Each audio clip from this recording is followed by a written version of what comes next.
Lumayas ka sa harap ko bago pa dumapo ang palad ko sa mukha mo. Hampas lupa. Sabay sa matinis na sigaw na yon, ang paglipad ng mga damit ni Rosa palabas ng kwarto. Nagkalat ang mga luma niyang t-shirt at kupas na pantalon sa makintab na sahig ng mansyon para silang mga basahan na itinapon ng walang awa. Nanigas si Rosa sa kinatatayuan niya. Parang binuhusan siya ng malamig na tubig. Nanginginig ang kanyang mga tuhod, hindi dahil sa takot, kundi sa tindi ng kahihiyan. Gusto niyang sumagot. Gusto niyang ipagtanggol ang sarili na hindi naman siya ang nakabasag ng mamahaling vase, pero naipit ang mga salita sa kanyang lalamunan. Naalala niya bigla ang mukha ni Senyora Elena bago ito bawian ng buhay, ang mahigpit na hawak nito sa kamay niya. Rosa, ikaw na ang bahala kay Maya. Iyon ang kadena na nagtatali sa kanya sa impyernong ito. Kaya imbes na lumaban, yumuko na lang siya. Dahan-dahan niyang pinulot ang kanyang mga gamit habang pinipigilan ang luhang nagbabadyang pumatak. Ang bigat sa dibdib niya ay mas mabigat pa sa sako ng bigas na buhat niya kanina. Ilang sandali lang, narinig ang tunog ng mamahaling sapatos na tumatapak sa hagdan. Pababa na si Sir Alejandro, hila ang kanyang maleta. Agad na nagbago ang ihip ng hangin. Ang mukha ni Ma'am Lucinda, na kanina ay halos umusok sa galit at namumula sa puot. Ngayon ay napalitan ng isang matamis at maamong ng ngiti. Inayos niya ang kanyang buhok at sinalubong ang asawa. Para siyang isang anghel na bumaba sa lupa, puno ng grasya at pagmamahal. Ingat ka sa business trip mo, honey, malamig na sabi ni Lucinda habang inaayos ang kurbata ng asawa. Ang boses niya ay parang musika, malayo sa boses na kani-kanina lang ay nanggagalaiti. Huwag kang mag-alala kay Maya at sa bahay. Ako na ang bahala sa lahat. You know I love her like my own.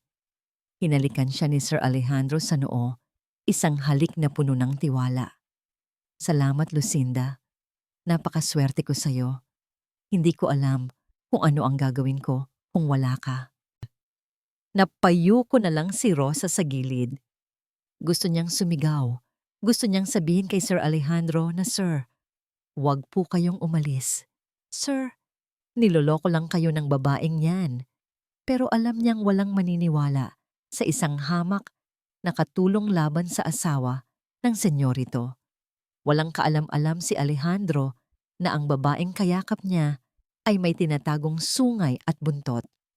Nang mawala na sa paningin ang itim na SUV ni Sir Alejandro, nawala rin ang nangiti ni Lucinda. Kasing bilis ng pagpatay ng ilaw, humarap siya kay Rosa. Ang amo ng mukha kanina, ngayon ay naging matalim na parang patalim. Ang mga mata niya ay nanlilisik. Ano pang tinutunganga mo dyan? Akala mo ba reyna ka dito? Asik nito. Napalundag si Rosa sa gulat. Simula na ngayon, babawasan ko ang budget sa palengke. Masyado kayong magastos. Yung tira-tira kagabi, initin niyo para kay Maya. Huwag kayong magluluto ng bago hanggat hindi nauubos yon. Naiintindihan mo? Opo, ma'am. Halos pabulong na sagot ni Rosa. Kinagabihan, tahimik ang buong mansyon. Rinig na rinig ang patak ng ulan sa yero at bubong. Parang nakikiramay sa lungkot na bumabalot sa bahay. Sa kwarto ng munting si Maya madilim. Pero gising pa ang bata, nakaupo sa sulok ng kama at nakatingin sa kawalan. Kumalam ang sikmura ni Maya. Isang mahinang tunog ng gutom na dumagundong sa katahimikan ng kwarto. Kanina pa siya hindi kumakain dahil pinilit siya ni Lucinda na ubusin ang panis na ulam na agad din niyang isinuka. Bumukas ng dahan-dahan ang pinto. Pumasok si Rosa naglalakad ng patiyad para hindi lumikha ng ingay sa sahig na kahoy. Tiningnan niya muna ang hallway kung may nakasunod. Wala. Kinuha niya mula sa bulsa ng kanyang apron ang isang balot ng biskit. Ang biskit na tinipid niya mula sa sarili niyang merienda dahil alam niyang gugutumin ng bata. Maya, bulong niya, sabay abot ng pagkain. Kainin mo ito, bilis. Huwag kang gagawa ng ingay, ha? Nanginig ang maliliit na kamay ni Maya habang tinatanggap ang biskit. Ang mga mata niya na kamukhang-kamukha ng kanyang ina ay puno ng takot pero may halong pasasalamat. Niyakap niya ng mahigpit si Rosa. Ang yakap ng isang batang uhaw sa kalinga. Ramdam ni Rosa ang panginginig ng payat na katawan nito. Pabalik na sana si Rosa sa kusina nang marinig niya ang boses ni Lucinda mula sa master bedroom. Bahagyang nakabukas ang pinto, kaya lumalabas ang liwanag ng lampara. Oo nga, sabi. Huwag kang atat. Pabulong. Pero gigil na, sabi ni Lucinda sa telepono. Napahinto ay si Rosa. Idinikit niya ang katawan sa pader. Pinipigilan ang paghinga. Malapit na. Konting tiis na lang. Patuloy ni Lucinda. Kapag nakuha ko na ang pirma ni Alejandro para sa trust fund ng bata, bayad na tayo sa lahat ng utang mo sa kasino. Manahimik ka lang dyan at huwag kang tatawag dito. Padabog na ibinaba ni Lucinda ang telepono. Muntik nang mapasinghap si Rosa. Pera. Pera lang pala ang habol nito kay Maya. Pero ang gabi ay hindi pa tapos sa kanyang lagim. Biglang bumukas ulit ang pinto ng kwarto ni Maya. Nakatayo doon si Lucinda, hawak ang isang piraso ng nilukot na papel, ang drawing ni Maya kanina. Isang drawing ng isang babaeng may sungay at maitim na pakpak. Ikaw ang may gawa nito, bata ka? Nanlilisik ang mga mata ni Lucinda habang winawagayway ang papel. Hindi nakasagot si Maya. Sa sobrang takot, napayakap lang siya nang mahigpit sa kanyang lumang teddy bear ang kaisa-isang alaala ng kanyang tunay na ina na naiwan sa kanya. Iyon na lang ang sandata niya. Ngumisi si Lucinda. Isang nangising nakakapanindig balahibo na parang sa demonyo. Kinuha niya mula sa ibabaw ng mesa ang isang malaking gunting na panggupit ng tela. Kuminang ang talim nito sa dilim. Mukhang kailangan mong matuto ng leksyon, Maya. Sabi nito habang dahan-dahang lumalapit sa kama. Ang bawat hakbang niya ay parang dagundong sa dibdib ni Rosa na nakasilip sa pinto. Dahil masama kang bata, kailangan nating tanggalin ang mga bad influence sa buhay mo. Itinutok ni Lucinda ang matalim na dulo ng gunting sa leeg ng teddy bear na yakap-yakap ni Maya. Umalingaw-ngaw ang tunog ng bakal na gumupit sa hangin. Ilang araw na ang lumipas pero parang unti-unting nauubos ang sigla sa loob ng mansyon. Hindi na nakikilala ni Rosa ang alaga niyang si Maya. Ang dating bibong bata na laging naghahabulan sa garden, ngayon ay laging nakaupo sa sofa, tulala at parang laging nasa ibang mundo. Ang mapupungay niyang mga mata ay may madilim na anino sa ilalim at ang balat niya ay namumutla na parang papel. Yayaya, inaantok ako. Iyon lagi ang reklamo ni Maya. Kahit kakagising lang niya sa umaga, habang nagwawalis sa kusina, hindi mapigilan ni Rosa ang pagkabog ng kanyang dibdib. May mali. Ramdam ng kanyang kutob bilang babae na may matinding mali. Tuwing gabi, bago matulog, personal na tinitimpla ni Lucinda ang gatas ni Maya. Bawal itong galawin ng mga katulong. Si Mommy Lucinda lang daw ang nakakaalam ng tamang timpla para maging healthy ang bata. Naputol ang pag-iisip ni Rosa nang marinig niya ang busina ng van sa labas. Dumating na ang delivery ng bigas. Dali-daling lumabas si Rosa para buhatin ang sako ng sinandumeng. Mabigat ito, halos 25 kilos. Pero dahil tinanggalan na sila ng budget para sa kargador, kailangan niyang kayanin. Huminga siya ng malalim at pilit na inangat ang sako. Naramdaman niya ang pag-igting ng mga ugat sa kanyang leeg at braso. Biglang may malalaking kamay na umagaw sa sako mula sa kanya. Ako na dyan, Rosa. Baka mabalian ka pa ng buto. Si Marco, ang family driver. Sa pag-aagawan nila sa sako, nagkadikit ang kanilang mga kamay. Saglit lang iyon, pero parang may kuryenteng dumaloy sa balat ni Rosa. Napatingin siya kay Marco. Pawisan ito galing sa paglilinis ng sasakyan at ang mga mata nito ay may halong pag-aalala na bihirang makita ni Rosa sa ibang tao sa bahay na ito. Binitawan ni Rosa ang sako. Madaling naiangat ito ni Marco at ipinasok sa storage room. Rinig na rinig ang mabigat na lagapak ng bigas nang ibaba ito ni Marco sa sahig. Nang lumabas si Marco, may inabot siyang maliit na bote kay Rosa. Efficacent oil, mahinang sabi nito, hindi makatingin ng diretsyo. Nakita kitang hinihimas yung balikat mo kanina habang naglalaba. Gamitin mo bago matulog. Namula ang pisngi ni Rosa. Sa dinami-dami ng tao sa mansyon, ang tahimik na driver lang na ito ang nakakapansin sa pagod niya. Salamat, Marco. Aalis na sana si Marco, pero huminto siya at lumingon-lingon sa paligid para siguraduhing walang nakikinig.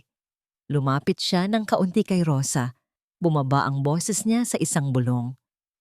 Rosa, mag-ingat kayo ni Maya. Babala nito. May dinukot siya sa bulsa ng kanyang pantalon, isang gusot na foil pack ng gamot. Nakita ko to sa basurahan ng kotse kanina pagkatapos kong ihatid si Ma'am sa spa.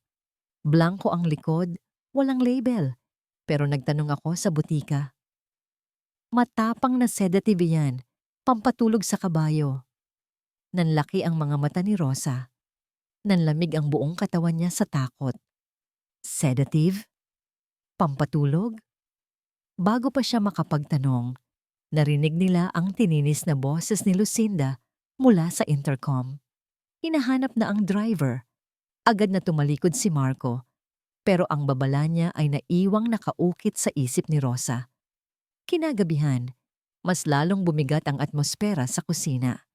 Nakatayo si Rosa sa may lababo, naguhugas ng pinggan, pero ang mga mata niya ay nakapako kay Lucinda na nasa kabilang dulo ng counter. Hinahalo ni Lucinda ang gatas ni Maya gamit ang isang pilak na kutsara. Kling! Kling! Kling! Ang tunog ng kutsara sa baso ay parang kampana ng babala sa pandinig ni Rosa. Napansin ni Rosa ang mabilis na pagbubuhos ni Lucinda ng isang puting pulbos bago haluin ng mabilis ang gatas. Dalian mo na dyan, Rosa. Utos ni Lucinda nang hindi lumilingon. Linisin mo ang sala pagkatapos mo dito. Dinala ni Lucinda ang gatas sa kwarto ni Maya. Sumunod ang tingin ni Rosa. Ilang minuto lang, lumabas na si Lucinda, may ngisi sa mga labi at dumiretso sa sarili niyang kwarto.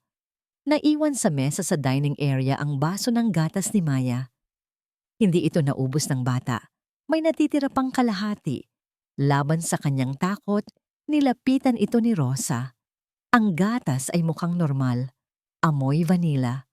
Pero naaalala niya ang foil pack na ipinakita ni Marco. Naaalala niya ang matamlay na mukha ni Maya. Kailangan kong malaman, sabi ni Rosa sa sarili. Kailangan kong makasiguro para mailigtas ko si Maya. Nanginginig ang kamay na inangat ni Rosa ang baso. Tinunggan niya ang natitirang laman. Matamis, lasang vanila. Pero sa dulo ng kanyang lalamunan, may naiwang kakaibang pait. Isang pait na parang gamot na pilit itinago sa asukal. Napangiwi si Rosa. Ibinalik niya ang baso sa lababo. Wala naman yatang masama, bulong niya sa sarili. Pilit pinapakalma ang kumakabog na dibdib. Baka praning lang siya. Baka masyado lang siyang nadala sa kwento ni Marco. Hahakbang na sana siya para kumuha ng sponge, pero biglang huminto ang mundo. Biglang umikot ang kusina. Ang mga cabinet, ang refrigerator, ang ilaw sa kisame. Lahat ay naghalo-halo sa paningin niya. Parang naging tubig ang sahig na kinatatayuan niya. Nanlabo ang kanyang paningin na parang may makapal na ulap na tumakip sa kanyang mga mata. Napahawak siya ng mahigpit sa gilid ng lababo. Ang mga daliri niya ay namanhid, parang tinutusok ng libu-libong karayom. Ang tibok ng puso niya ay bumagal. Tug, tug, tug. Sobrang bagal na parang hihinto na. Diyos ko, totoo nga. Ang boses ni Rosa ay garalgal, parang nanggagaling sa ilalim ng balon. Nilalason niya ang bata. Sinubukan niyang humakbang papunta sa pinto para humingi ng tulong kay Marco, pero hindi na sumunod ang kanyang mga binti. Bumigay ang kanyang mga tuhod.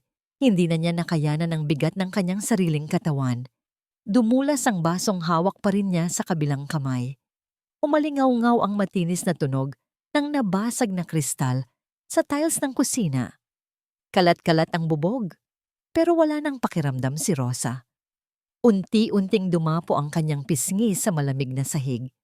Ang huling imahe na naaninag ng kanyang lumalabong paningin ay ang pagbukas ng pinto ng kusina. May nakatayong pares ng mamahaling tsinelas na may balahibo sa may pintuan.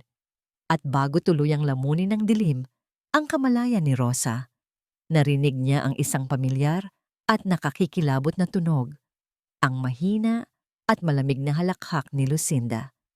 Masakit ang ulo ni Rosa nang magising siya para itong binibiyak sa dalawa.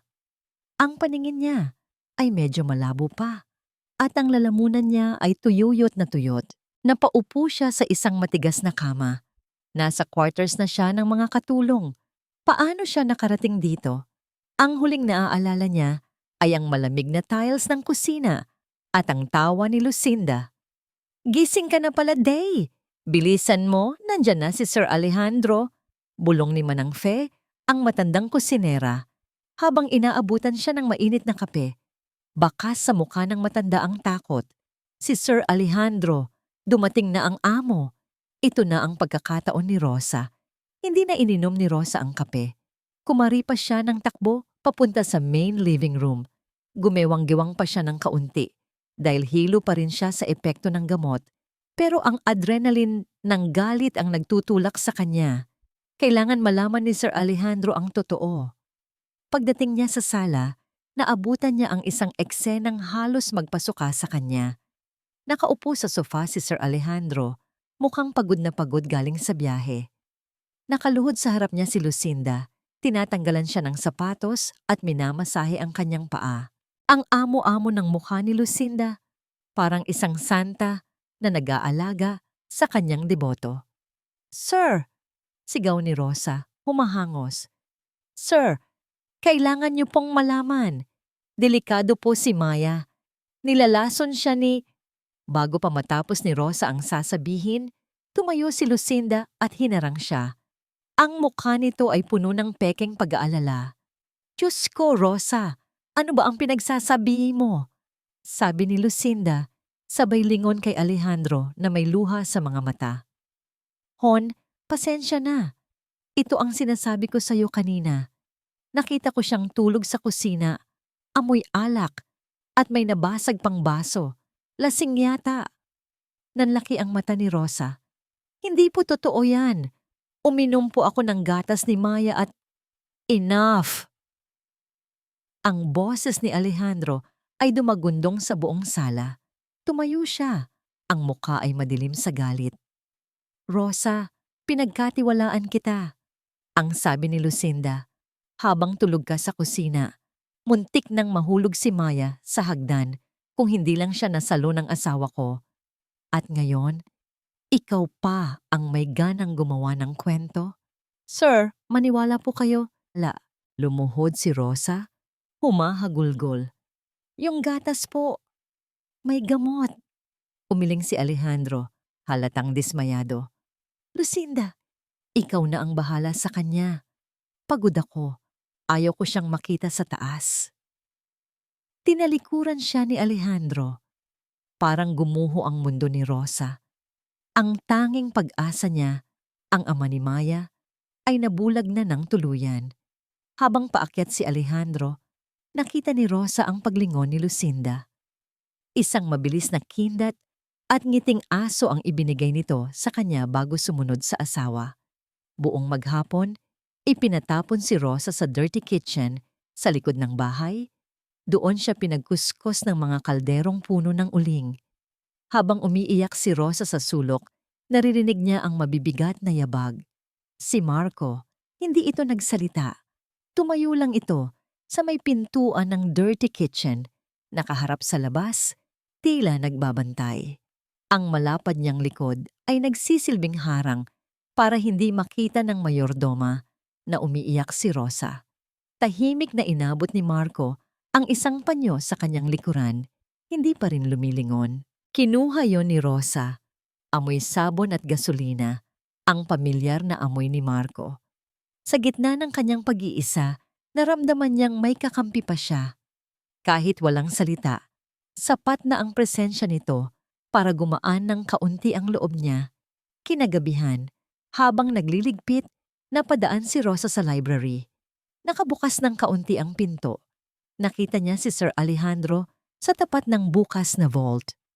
May hawak itong isang itim na folder.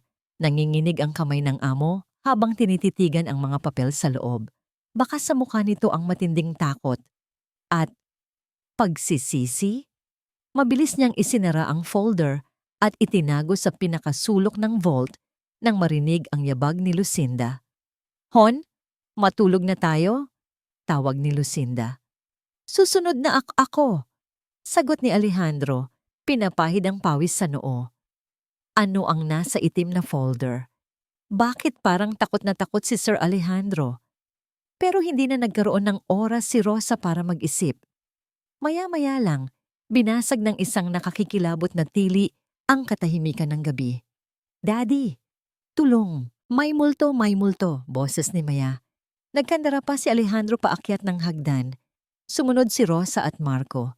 Pagbukas nila ng pinto ng kwarto ni Maya, nakita nila ang bata na nakasiksik sa ilalim ng kama, nanginginig at tinatakpan ang mga tainga. "Wala na sila! Paalisin mo sila!"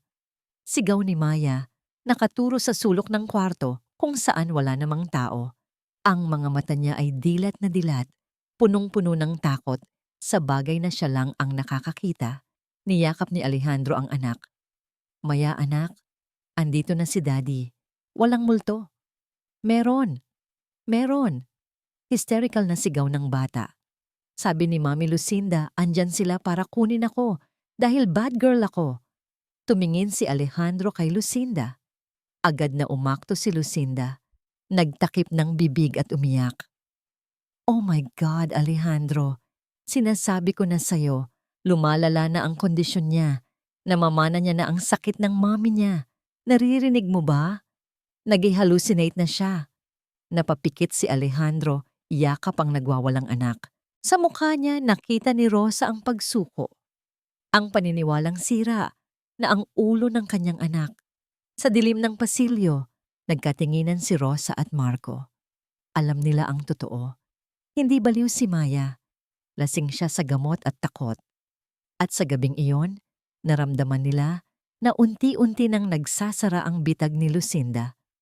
Mabigat ang hangin sa likod ng mansyon. Sa may lumang greenhouse kung saan tambakan na lang ng mga paso, doon nagtagpo sina Rosa at Marco. Ito lang ang lugar na walang CCTV, ang tanging sulok kung saan malaya silang makakapagsalita. Pagod na pagod si Rosa. Ilang gabi na siyang walang tulog kakabantay sa pinto ni Maya. Takot na baka anumang oras ay may mangyaring masama. Ang mga mata niya ay mapupungay at nangingitim na ang ilalim. "Sigurado ako, Marco," bulong ni Rosa habang sumisilip sa paligid. "Yung nangyari kagabi, hindi multo ang nakita ni Maya. Dala yun ng gamot." Tumango si Marco, ang muka ay seryoso at matigas. Sumandal siya sa pader, nakakrus ang mga braso. "Nagtanong-tanong ako sa mga kumpare ko sa terminal. Yung foil na nakita ko, gamot yun sa mga pasyenteng nagwawala sa mental hospital. Matapang, Rosa. Pwedeng makasunog ng utak ng bata kapag nasobrahan." Napahawak si Rosa sa bibig niya.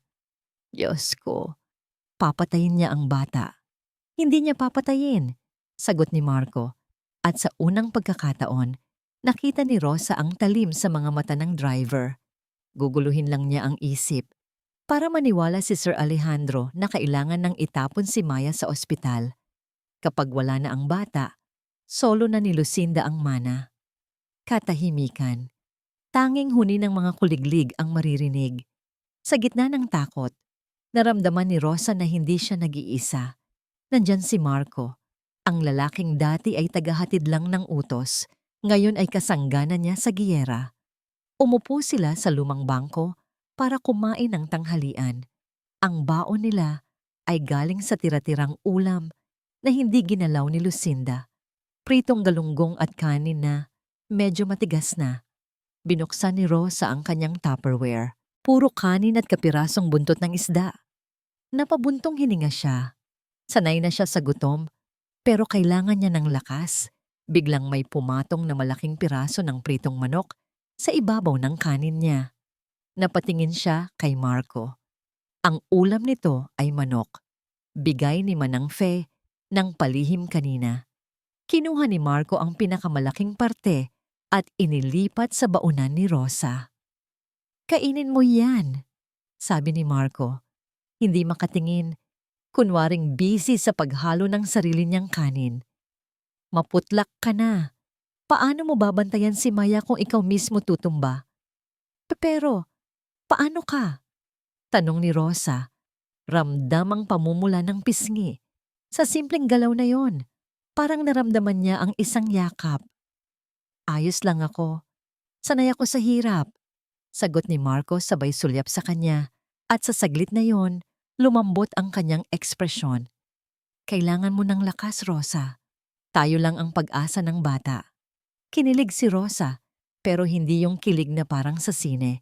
Ito yung kilig na may halong respeto at seguridad. Sa gitna ng gutom at takot, busog ang puso niya. Habang kumakain, biglang nagsalita si Marco. "May napansin pa ako," sabi nito, habang ngumunguya. May lalaking laging nakatambay sa labas ng gate tuwing hapon. Naka-shades, naka-cap. Hindi siya pulubi, Rosa. Ang linis ng sapatos niya. "Sino daw?" "Hindi ko alam. Pero kanina, nung nagdidilig ako sa harap, nakita ko si Ma'am Lucinda sa terrace. Nakatingin siya sa lalaki at nakita kong nanginginig ang kamay niya habang hawak ang cellphone. Takot siya sa lalaking yon." Nagkatinginan sila. May tinatago si Lucinda. May hinahabol sa kanya at kailangan niya ng pera. Ngayon din. Natapos ang kanilang usapan nang tumunog ang bell mula sa kusina. Tawag ng amo. Pagpasok ni Rosa sa dining area, naabutan niyang nagkakape si Lucinda. Masaya ito ngayon. Sobrang saya na nakakakilabot. Naghihiwa ito ng steak at ang tunog ng kutsilyo sa porselanang plato ay matinis at masakit sa tenga. "Rosa," tawag ni Lucinda, hindi inaalis ang tingin sa pagkain. "Maglinis ka ng guest room. Palitan mo ang mga kurtina at kubrikama. Gamitin mo yung pinakamahal." "May darating po ba, ma'am?" tanong ni Rosa. Tumigil si Lucinda sa paghihiwa. Tumingin ito kay Rosa at ngumiti ng malapad. Isang ngiting abot tenga, pero hindi umaabot sa mata. "Oo, darating bukas si Dr. Solis. Siya ang pinakamagaling na child psychiatrist sa bansa," sabi ni Lucinda, at parang tumunog ang boses niya na parang humahatol ng kamatayan. Siya ang pipirma sa mga papeles para madala na si Maya sa special facility para gumaling na ang ulo ng batang yan.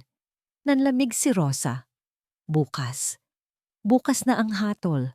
Wala na silang oras. Ang bitag ay tuluyan ng sasara at kailangan nilang kumilos bago pa mailabas si Maya sa mansyon na ito ng tuluyan. Dumating ang Dr. Solis na sinasabi ni Lucinda bandang 2:00 ng hapon. Hindi maganda ang kutob ni Rosa sa lalaking ito. Oo, naka-Amerikana ito at may bitbit na leather briefcase, pero may kakaiba sa kanya. Napansin ni Rosa ang nanginginig nitong mga kamay nang abutin nito ang tasa ng kape.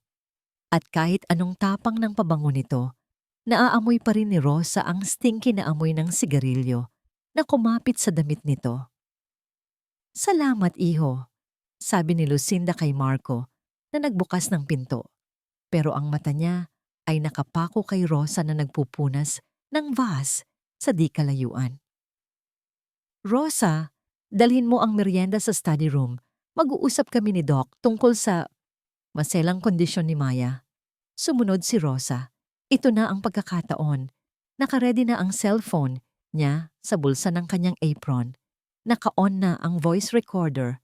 Kailangan lang niyang makalapit. Kailangan niyang marinig ni Sir Alejandro na peke ang doktor na ito.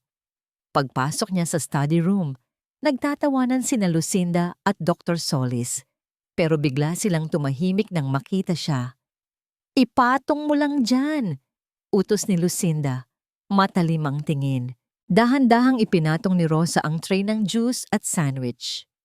Pilit niyang binabagalan ng kilos.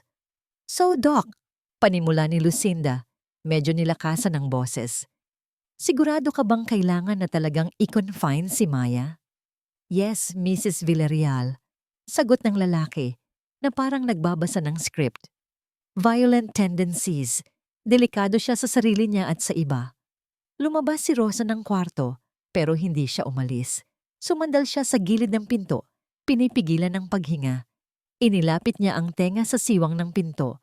Narinig niya ang pagbabago ng tono ng boses nila. Mula sa formal, naging pabulong at mabilis. "Nasaan na ang bayad, Lucy?" Boses ng lalaki. "Sabi mo kaliwaan tayo ngayon. Malaki ang talo ko sa sabong kagabi." "Huwag kang atat, Solis," sagot ni Lucinda. "Kapag napirmahan na ni Alejandro ang papers mamayang gabi at nadala na ang bata bukas, sayo na ang tseke. Siguraduhin mo lang nakapani-paniwala ang acting mo mamaya sa harap ng asawa ko." Nanlaki ang mga mata ni Rosa. "Huli ka." Nanginginig sa tuwa at takot. Akmang aalis na sana si Rosa para isave ang recording. Hawak na niya ang ebidensya. Pero biglang bumukas ng malakas ang pinto. Bumulaga sa harap niya si Lucinda. Nakangisi ito. Isang ngisi na parang sa isang pading na nakamoy ng dugo. Hindi ito gulat na makita si Rosa sa labas. Hinihintay siya nito. "Kanina ka pa dyan, Rosa?" Tanong ni Lucinda ng malakas. Bago pa makasagot si Rosa, biglang humawak si Lucinda sa kanyang leeg. Ang kwintas niya. Wala ang mamahaling diamond pendant. "Ang kwintas ko," tili ni Lucinda. Umaling-awngaw ang boses niya sa buong bahay. "Nawawala ang kwintas ko. Suot-suot ko lang yun kanina." Nagkagulo. Dumating si Sir Alejandro galing sa taas. Mukhang naalarma. "Anong nangyayari dito?" "Alejandro!" Umiyak si Lucinda. Yumakap sa asawa. "Yung diamond necklace na regalo mo. Nawawala. Si Rosa lang ang lumapit sa akin kanina. Siya lang." "Sir, hindi po totoo yan." Depensa ni Rosa nanginginig. "Narinig ko po sila. Nag-uusap sila na peke ang..." "Halugugin siya," utos ni Lucinda. Pinuputo lang sasabihin ni Rosa. "Kapkapin niyo siya." Lumapit ang security guard. Wala nang nagawa si Rosa. Hinalughog ang kanyang bulsa. At mula sa bulsa ng kanyang apron, sa parehong bulsa kung saan nakatago ang cellphone niya, may nahulog na kumikinang na bagay. Tumama ito sa sahig na kahoy ng may malinaw na tunog. Ting! Ang diamond pendant. Namutla si Rosa. Sir! Hindi po akin yan. Hindi ko alam kung paano." Napatingin siya kay Lucinda. Nakangiti ito nang pasimple habang nakayakap kay Alejandro. Naalala ni Rosa ang pagtapik ni Lucinda sa kanya sa kusina kaninang umaga. Doon niya inilagay. Dinampot ni Alejandro ang kwintas. Ang mukha niya ay namumula sa galit. Ang mga ugat sa leeg niya ay lumalabas. "Binigyan kita ng trabaho, Rosa." Madiin at nanggigigil na sabi ni Alejandro. "Itinuring kitang kapamilya dahil sa tagal mo kay Elena. Tapos ito ang igaganti mo? Magnanakaw ka." "Sir, frame up lang po ito. Pakinggan niyo po ako. Yung doktor kasabwat niya." Sigaw ni Rosa, nagmamakaawa. "Tama na," sigaw ni Alejandro. "Ayokong marinig ang boses mo. Lumayas ka sa pamamahay ko. Ngayon din." "Alejandro, honey, baka pwede nating pag-usapan." Kunwaring awat ni Lucinda, pero lalo lang nitong ginagatungan ang galit ng asawa. "Guard, ilabas niyo siya at huwag niyo na siyang papapasukin kailanman." Hinawakan ng guard si Rosa sa braso at kinaladkad palabas. Habang hinihila siya pababa ng hagdan, napatingin si Rosa sa itaas. Sa railings ng second floor, nakadungaw ang maliit na si Maya. Yakap-yakap nito ang bagong teddy bear na bigay ni Lucinda. Nakatitig si Maya kay Rosa. Walang salita, walang iyak. Pero sa mga mata ng bata, nakita ni Rosa ang pagguho ng mundo nito. Ang nag-iisang tao na nagtatanggol sa kanya ay itinatapon na parang basura. Maya, babalikan kita. Pangako yan. Sigaw ni Rosa habang pilit pumipiglas. Pero huli na. Itinulak siya ng guard palabas ng gate. Bumagsak si Rosa sa basang semento. Kasabay noon ang malakas na buhos ng ulan at ang dagundong ng kulog. Ang mabigat na bakal na gate ng mansyon ay dahan-dahang sumara sa harap niya. Sa maliit na siwang, nakita niya si Marco na nakatayo sa may garahe. Nakakuyom ang mga kamao ni Marco, nanginginig sa galit, pero hindi makagalaw. Alam nilang dalawa na kung kikilos si Marco ngayon, pareho silang mawawalan ng access kay Maya. Sumara ng tuluyan ng gate na may malakas na kalansing ng kandado. Mag-isa na naman si Rosa, basang-basa, nilalamig, at walang matatakbuhan. Sa likod ng pader na yon, naiwan ng demonyo at ang anghel na unti-unti nang nawawalan ng pakpak. Ang ulan ay hindi lang basta pumapatak. Para itong mga latigo na humahampas sa balat ni Rosa. Naglalakad siya sa madilim na kalsada, walang payong, walang jacket. Yakap-yakap niya ang sarili, pero hindi nito mapigilan ang lamig na tumatagos hanggang sa kanyang mga buto. Bawat hakbang ay mabigat, parang hinihila siya ng lupa pababa. Wala siyang maramdaman kundi ang pamamanhid. Ang mga luha niya ay humalo na sa ulan. Wala na. Wala na. Paulit-ulit niyang bulong habang ang mga sasakyan ay mabilis na dumadaan. Tilamsik lang ng putik ang ibinibigay sa kanya. Saan siya pupunta? Wala siyang pamilya sa Maynila. Ang kaisa-isang ipon niya ay nasa bag na naiwan sa quarters. Ang pangalan niya ay sira na. Isa siyang magnanakaw sa mata ng batas at ng taong pinagsilbihan niya ng 10 taon. Napaupo na lang siya sa gilid ng isang saradong tindahan. Isinubsob niya ang muka sa kanyang mga tuhod at humagulgol. Ang ingay ng ulan, ang tanging karamay niya sa kanyang pag-iisa. Biglang may liwanag na tumama sa kanya. Isang pares ng headlights ang huminto sa tapat niya. Narinig niya ang pagbukas ng pinto ng sasakyan at ang mabilis na yabag ng mga paa sa baha. Nag-angat ng tingin si Rosa. Takot na baka mga pulis na ang humuhuli sa kanya. Pero hindi pulis ang nakita niya. Sa ilalim ng dilaw na liwanag ng poste, nakatayo si Marco. Basang-basa rin ito. Humahangos, hawak ang isang payong na halos baliktarin na ng hangin. Ang mukha nito ay puno ng pag-aalala na hindi kayang pekein ng kahit sinong artista. "Rosa!" sigaw nito, na parang nabunutan ng tinik sa dibdib nang makita siya. Agad siyang nilapitan ni Marco at pinayungan. Hinubad nito ang suot na jacket at ibinalot sa nanginginig na balikat ni Rosa. Ang init ng jacket, na may amoy ng pamilyar na sabon at gasolina, ay agad na nagpakalma sa kanya. "Sasabi ko naman sa'yo, hihintayin kita," garalgal na sabi ni Marco habang itinatayo siya. Dinala siya ni Marco sa isang maliit na apartment sa eskinita ng Sampaloc. Bahay ito ng pinsan niyang Sima na nasa barko. Maliit, amoy luma at masikip. Malayo sa luho ng mansyon ng mga Villarreal. Pero para kay Rosa, ito ang pinakaligtas na lugar sa mundo. Sa loob ng kwarto, tahimik. Tanging ang tunog ng ulan sa labas ang maririnig. Nakaupo si Rosa sa gilid ng kama, nakabalot ng tuwalya. Kumuha si Marco ng isa pang tuyong tuwalya at dahan-dahang lumapit sa likuran niya. "Ako na," malambing na sabi ni Marco. Naramdaman ni Rosa ang magaspang pero maingat na mga kamay ni Marco na dumadapo sa kanyang ulo. Dahan-dahan nitong tinutuyo ang basang buhok ni Rosa. Bawat haplos ng tuwalya ay may halong pag-iingat na para bang isang mamahaling porselana si Rosa na takot niyang mabasag. Napapikit si Rosa. Sa gitna ng unos, naramdaman niya ang tibok ng puso ni Marco na nakatayo sa likuran niya. Ang init ng katawan ng lalaki ay nagbibigay ng kakaibang kuryente. Isang uri ng kilig na hindi niya inakalang mararamdaman niya sa ganitong sitwasyon. Hindi ito bastos. Ito ay panatag. Tumigil si Marco sa pagpupunas. Ibinaba niya ang tuwalya at hinawakan ang nanlalamig na mga kamay ni Rosa. Hinipan niya ito para painitin at pagkatapos ay kinulong sa kanyang malalaking palad. Tahan na! Bulong ni Marco.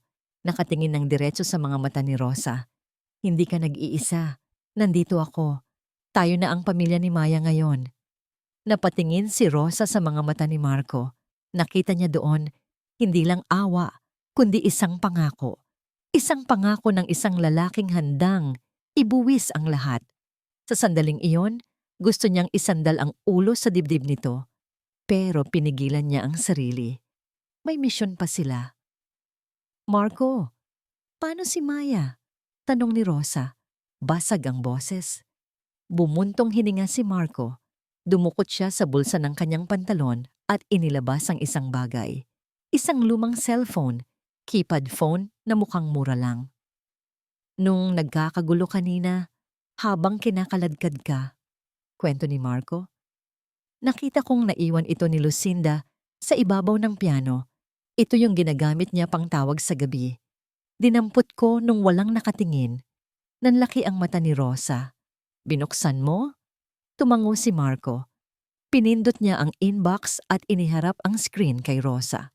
Isang text message mula sa number na nakasave bilang Doc Solis. Ang laman ng mensahe, ayos na ang papers. Bukas ng umaga, itatakas na natin ang bata papuntang probinsya. Ihanda mo na ang cremation fee. Mas malinis kung abo na lang ang babalik kay Alejandro. Napahawak si Rosa sa bibig para pigilan ang sigaw. Cremation. Abo. Hindi lang nila itatapon si Maya sa mental hospital. Plano nilang patayin ang bata at palabasing aksidente o sakit para tuluyan ng makuha ang mana ng walang sagabal. Bukas, bulong ni Rosa, nanginginig sa galit at takot. Bukas na nila gagawin. Tumingin siya kay Marco. Wala nang luha sa mga mata ni Rosa. Napalitan na ito ng apoy. Ang apoy ng isang inang handang pumatay para sa kanyang anak. Kailangan nating bumalik. Madiin na, sabi ni Rosa. Kahit anong mangyari, hindi nila mailalabas si Maya sa gate na yon ng buhay. Madaling araw pa lang, pero gising na ang diwa ni na Rosa at Marco. Ang amoy ng kaping barako ang bumabalot sa maliit na apartment. Pero hindi nito kayang itago ang tensyon sa pagitan nilang dalawa. Nakalatag sa mesa ang burner phone, ang ebidensya ng isang karumaldumal na plano. Ang orasan sa pader ay parang bombang malapit ng sumabog. Bawat pag-ikot ng segundo ay parang isang hakbang ni Maya palapit sa kanyang kamatayan. Hindi tayo pwedeng pumunta sa pulis, sabi ni Rosa, habang nakatingin sa kawalan. Ang boses niya ay kalmado, pero sa ilalim nito ay may bakal na determinasyon. Walang maniniwala sa atin. Sasabihin nilang gawa-gawa lang ito ng isang magnanakaw. Tama ka, sang-ayon ni Marco habang hinihimas ang kanyang baba. Kailangan nating pigilan ang pag-alis ni Maya sa mansyon. Kailangan nating ilantad si Lucinda bago pa niya makuha ang bata. Nagkatinginan sila.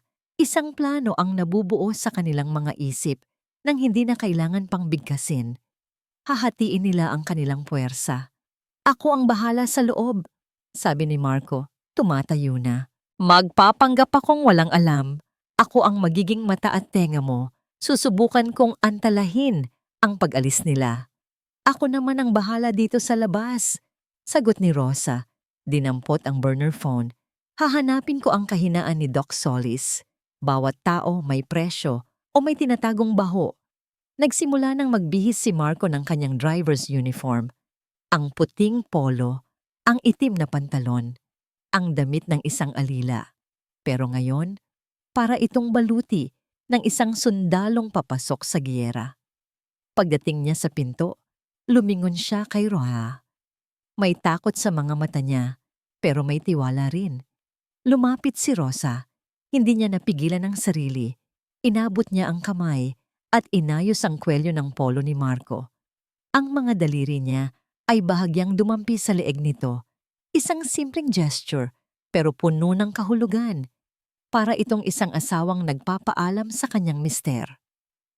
Mag-iingat ka! Nagulat si Marco sa ginawa ni Rosa. Napalunok siya. Pagkatapos ay tumango siya ng dahan-dahan, isang tango na nagsasabing, "Para sa'yo at para kay Maya, lalaban ako." Pag-alis ni Marco, agad na kumilos si Rosa. Ginalugad niya ang contacts ng burner phone. Pamilyar sa kanya ang pangalan sa isang text message, Mangberto Sabungan. Agad siyang nagbihis at pumunta sa lugar na yon, isang maingay at magulong sabungan sa ilalim ng tulay. Amoy alak, sigarilyo, at pawis ng mga talunang sugarol. Dito siya nagtanong-tanong tungkol sa pangalang Solis. Sa una, walang pumapansin sa kanya. Pero nang maglabas siya ng 200 piso, ang natitira sa bulsa niya, isang matandang tindera ng mani ang bumulong sa kanya. Si Solis? Ay naku, ineng, sabi ng matanda. Hindi doktor yun. Adik sa sugal yun. Baon sa utang sa isang Bombay na nagpapautang dito. Halos ipagbenta na niya ang kaluluwa niya para makabayad.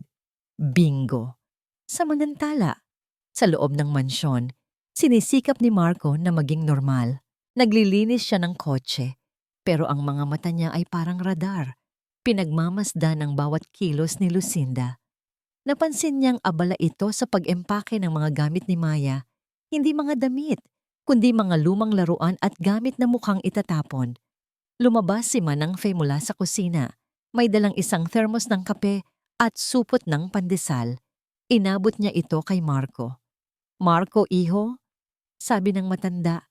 Mahina ang boses. "Mukhang puyat na puyat ka. Kumain ka muna. Huwag mong pababayaan ang sarili mo." May kakaiba sa tingin ni Manang Fe. Isang tingin ng pakikiramay at pag-unawa. Tila alam ng matanda na may mabigat na pinapasan si Marco. Isang silent ally. Nang makakuha ng tiyempo, umakyat si Marco sa second floor. Ang sabi niya sa security, kukunin niya ang cleaning materials. Tahimik ang buong pasilyo. Sinubukan niyang buksan ang pinto ng kwarto ni Maya. Nakalock. Kinabahan siya. Hindi kailanman nilock ang pinto ni Maya. Ginamit niya ang isang lumang susi na itinago niya noon pa para sa emergency. At dahan-dahan niyang pinihihit ang seradura. Bumukas ang pinto. Madilim sa loob. Nakasara ang makakapal na kurtina. Sa una, akala ni Marco ay tulog lang ang bata. Pero habang papalapit siya sa kama, nanindig ang balahibo niya sa kanyang nakita. Si Maya. Nakahiga ito, oo. Pero ang kanyang mga braso at binti ay nakatali sa 4 na poste ng kama. Ang ginamit na pantali ay ang mamahaling silk scarves ni Lucinda. At sa bibig ng bata, may nakatakip na itim na electrical tape. Gising si Maya. Dilat na dilat ang kanyang mga mata. At mula sa mga matang yon, walang tigil na dumadaloy ang mga luha. Walang ingay, walang tunog. Tanging tahimik na agos ng dalisay na takot at pagdurusa. Parang may pumukpok ng martilyo sa dibdib ni Marco. Ang hangin ay biglang naging mabigat at mahirap lang hapin. Sa harap niya, ang munting si Maya ay parang isang korderong nakagapos. Naghihintay na lang katayin. Nanginig ang kamay ni Marco nang tangkain niyang alisin ang tape sa bibig ng bata. Pero napahinto siya. Napakadiin ang pagkakadikit nito sa balat ni Maya. Kung hahatakin niya ito, tiyak na masusugatan niya ang bata at sisigaw ito sa sakit. Isang sigaw na aalarma sa buong bahay. Maya, "Ako to, si Kuya Marco."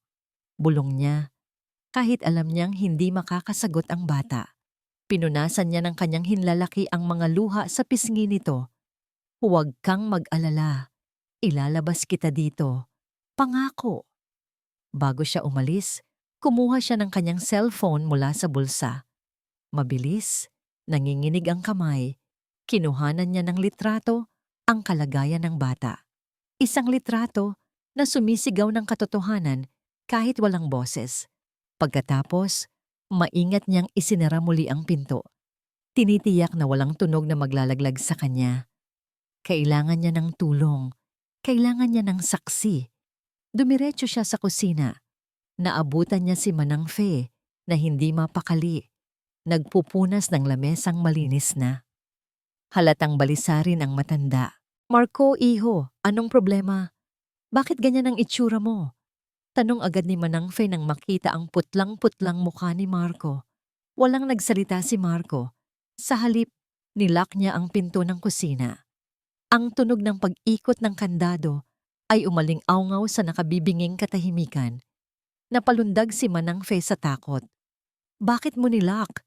Baka may makarinig. Hindi sumagot si Marco. Dahan-dahan niyang inilabas ang kanyang cellphone at ipinakita ang screen sa matanda. Napatakip ng bibig si Manang Fe. Ang kanyang mga mata ay nanlaki sa sindak. Ang kaninang pag-aalala sa kanyang mukha ay napalitan ng purong lagim. Nakita niya ang litrato. Ang maliit na katawan ni Maya.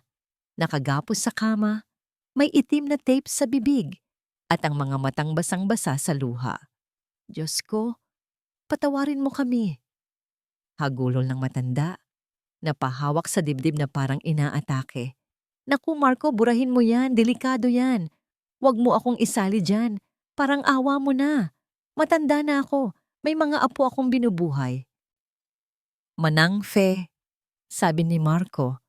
Ang boses niya ay mahinahon, pero may bigat na parang bato. Naaalala niyo pa po ba si Senyora Elena? Natigilan ang matanda sa pag-iyak. Itinuring po kayo ni Senyora na pamilya, patuloy ni Marco. 3 dekada po kayong nagsilbi sa kanya. Kung nabubuhay po siya ngayon at nakikita niya ang ginagawa sa anak niya, ano po sa tingin niyo ang sasabihin niya sa atin? Ang bawat salita ni Marco ay parang patak ng asido na tumutunaw sa takot ni Manang Fe. Ang utang na loob, ang sagradong utang na loob sa mabait niyang amo ay biglang nanariwa sa kanyang isipan.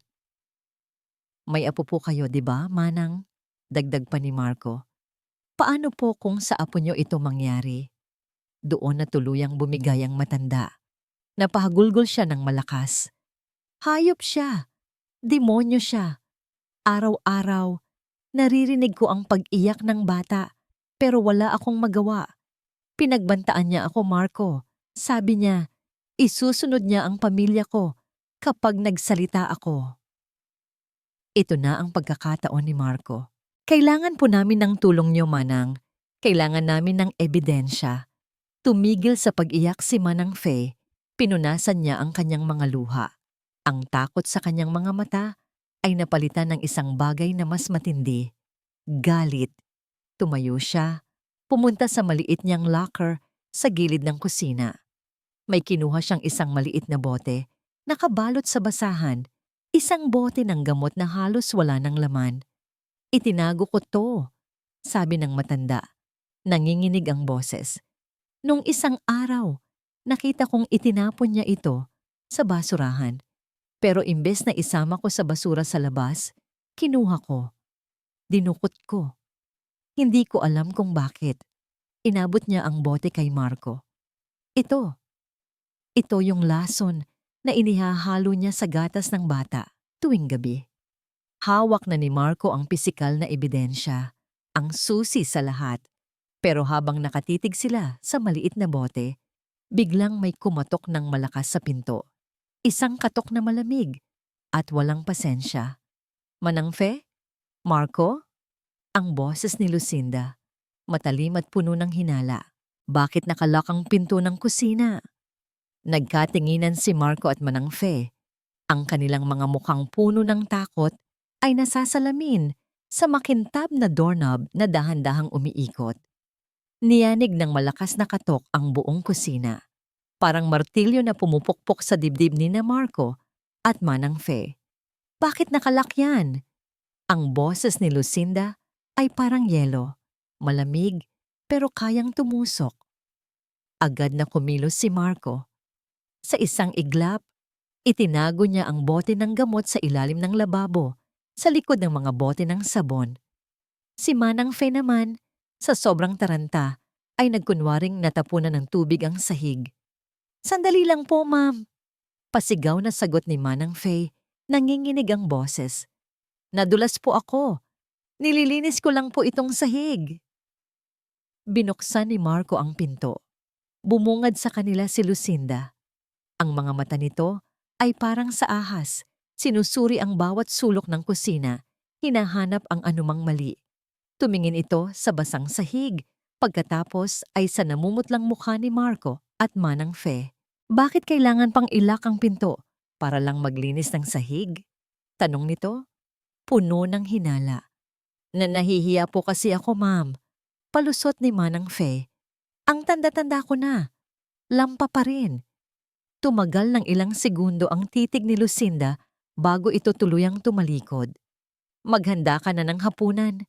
At ikaw, Marco, baling nito sa driver. Ihanda mo na ang van. Gagamitin natin mamaya. Hindi na nagtanong si Marco kung saan sila pupunta. Ang titig ni Lucinda ay sapat ng sagot. May nagbago. Kinahapunan, narinig ni Marco ang pag-uusap ni Lucinda sa telepono sa may Hardin. Nakatago siya sa likod ng malaking halaman. Hindi na natin pwedeng hintayin ang bukas, Solis. Gigil na sabi ni Lucinda. May naamoy akong mali. Masyado nang nagiging matapang ang mga daga sa bahay na to ngayong gabi. Ngayong gabi natin tatapusin ang lahat. Magkita tayo sa dating tagpuan pagkakuha ko sa bata. Nanigas si Marco. Ngayong gabi, hindi na siya nagsayang ng oras. Pumasok siya sa maliit na CR ng mga katulong at mabilis na nag-text kay Rosa. Hindi niya pwedeng sabihin ng diretsyo. Baka matrace. Gumamit siya ng code.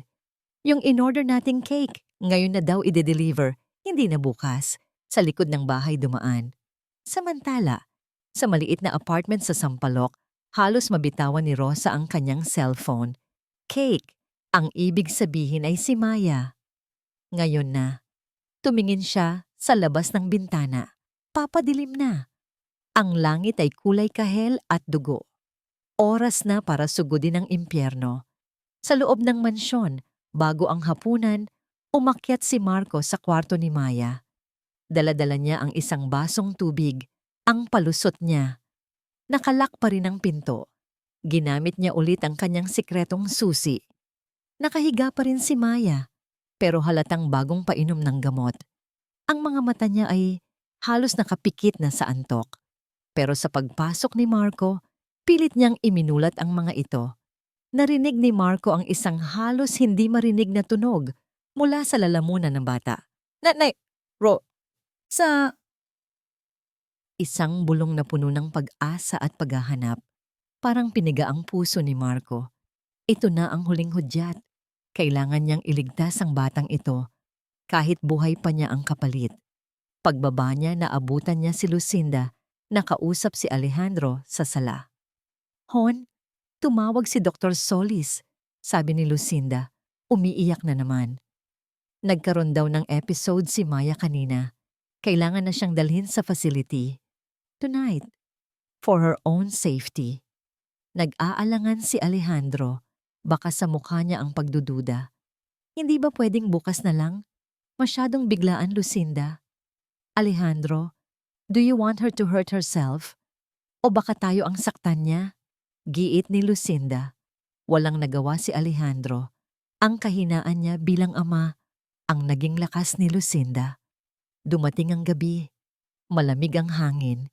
Si Rosa, nakasuot ng itim na jacket at itim na pantalon, ay nakatago na sa damuhan sa tapat ng mataas na pader sa likod ng mansyon. Sarado ang lahat ng pinto. Imposibleng pumasok. Isa lang ang paraan. Huminga siya ng malalim, kumuha ng buwelo, at sinimulang akyatin ang pader. Ang magagaspang na bato ay sumusugat sa kanyang mga palad. Ang bawat pag-angat ng paa ay nangangailangan ng lahat ng lakas niya. Sa isip niya, iniisip niya ang mukha ni Maya, ang mga matang puno ng takot, ang mga luhang tahimik na dumadaloy. Iyon ang nagbibigay sa kanya ng lakas. Nasa kalagitnaan na siya ng pag-akyat nang biglang may tumahol. Isang malakas at galit na tahol ng aso. Ang Doberman na alaga ni Alejandro. Nakalimutan niya. Umaling-awngaw ang kahol sa buong bakuran. Narinig ni Rosa ang sigaw ng security guard. "Sino yan?"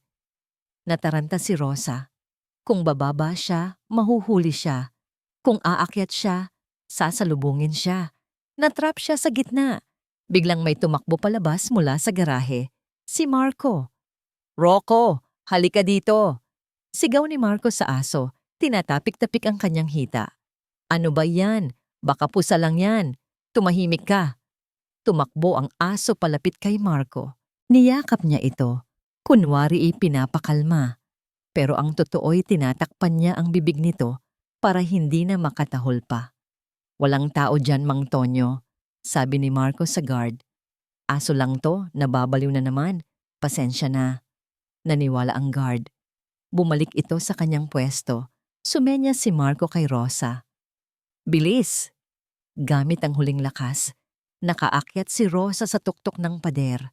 Pagod na pagod. Tumalon siya pababa. Ang pagbagsak niya sa damuhan ay malakas, pero hindi niya ininda ang sakit. Nagtagumpay siya. Nakapasok siya sa lungga ng kalaban, pero sa kanyang pagtatago sa likod ng mga halaman, narinig niya ang sigaw mula sa loob.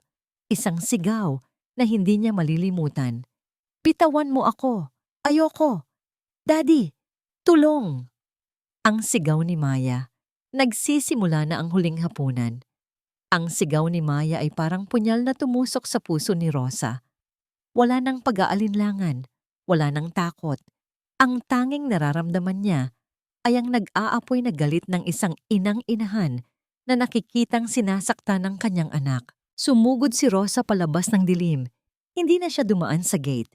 Isang malakas na sipa ang pinakawalan niya sa pinto ng kusina.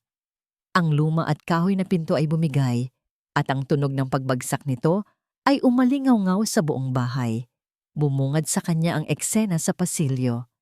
Si Lucinda, kasama ang peking si Dr. Solis at isa pang malaking lalaki, ay kaladkad si Maya pababa ng hagdan.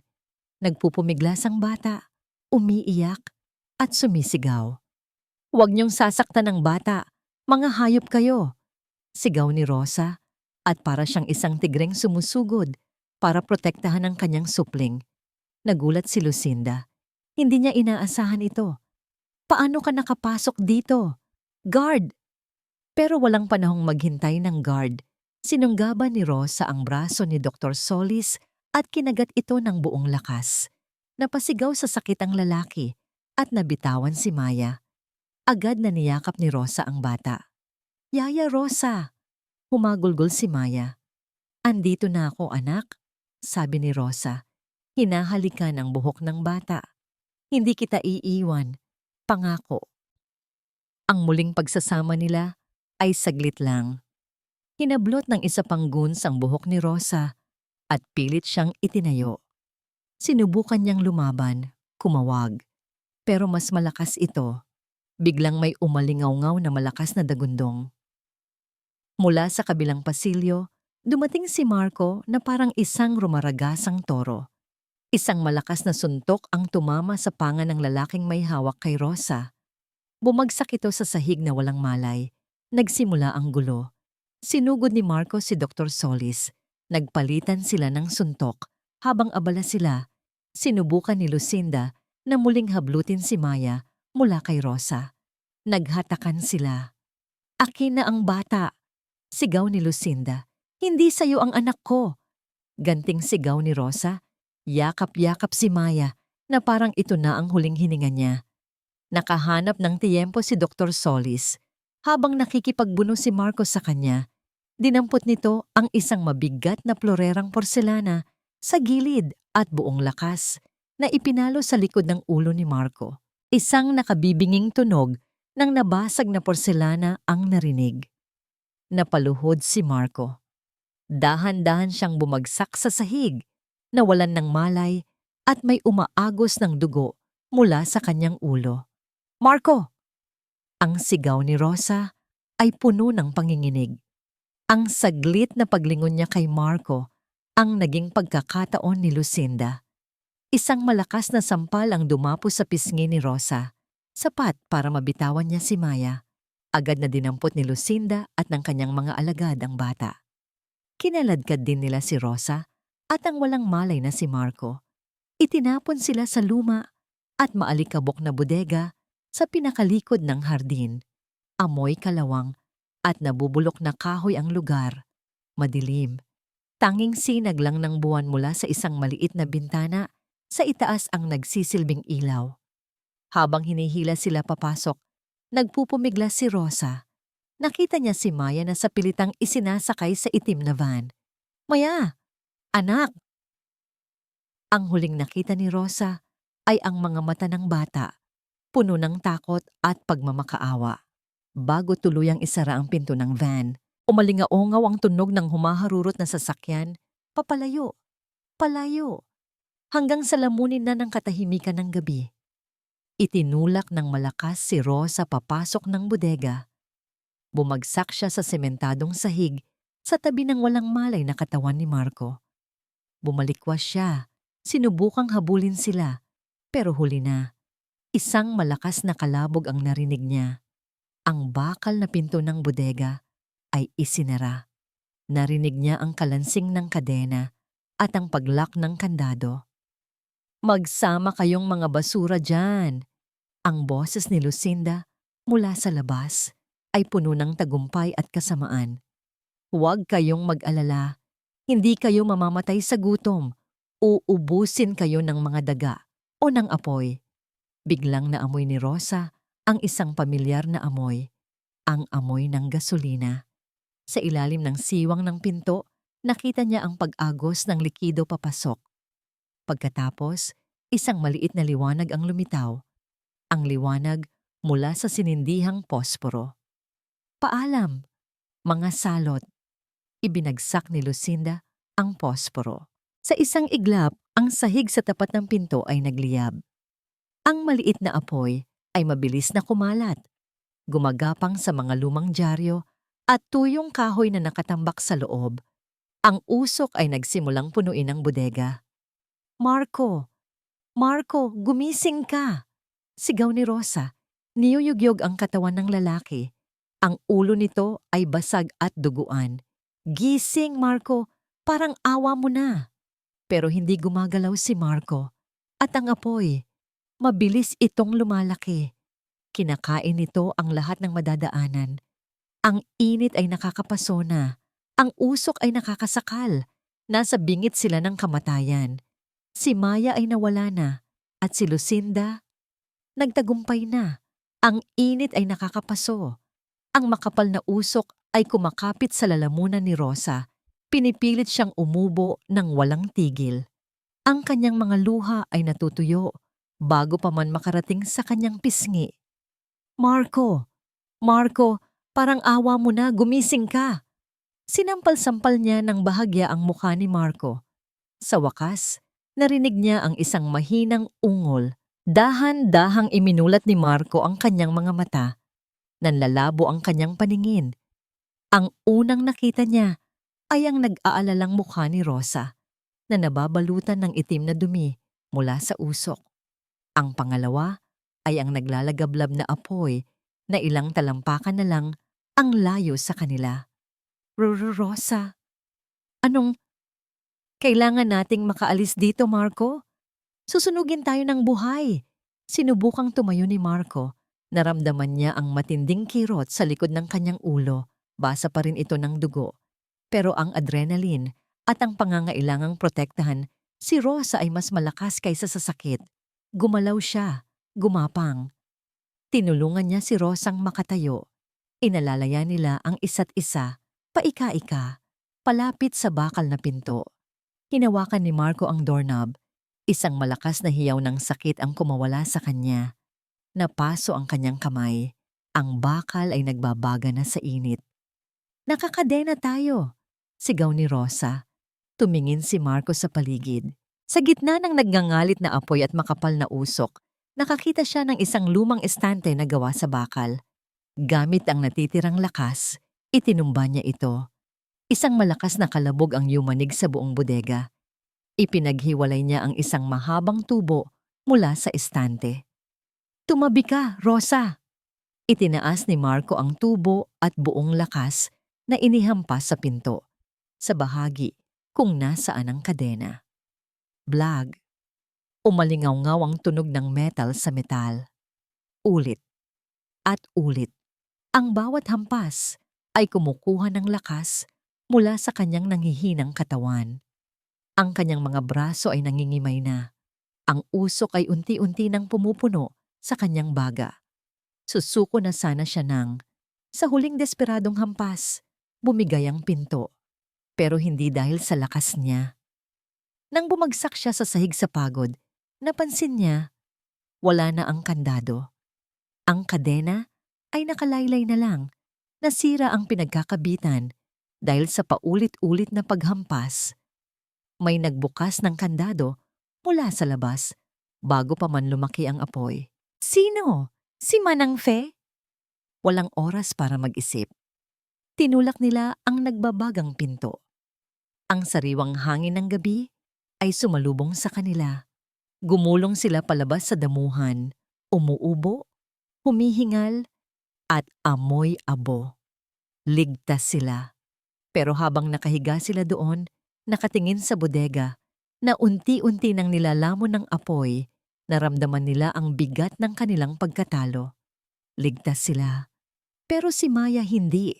Napahagulgol si Rosa, isang iyak na hindi dahil sa sakit ng katawan, kundi sa sakit ng durog na puso. Wala na, Marco. Huli na tayo. Kinuha na nila si Maya. Umupo si Marco sa tabi niya. Ang kanyang muka ay puno ng galit at pagsisisi.